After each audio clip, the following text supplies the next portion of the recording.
Persian music. Radio.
همه خیابونا رو هستم هنو به سیگارم هستم هنو پشت فرمت اسمش شده افت وقتی میکردم تخش منم منتظر هستن جایی که بندازه تنم برمیدم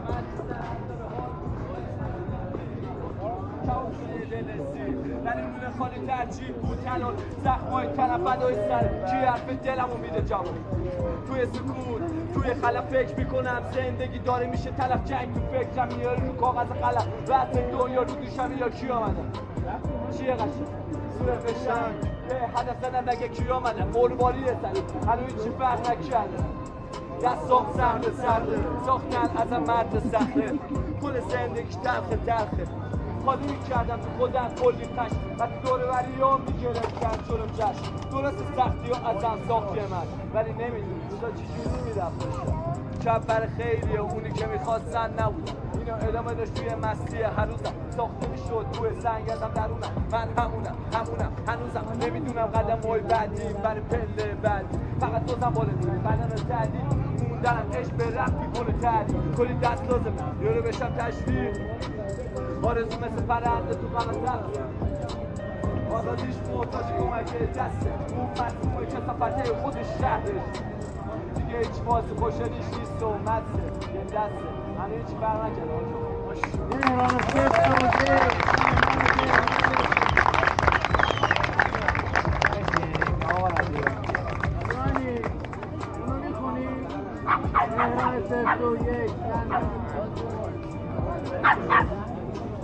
اینجا از ما دید داشته باشه اونجا باشه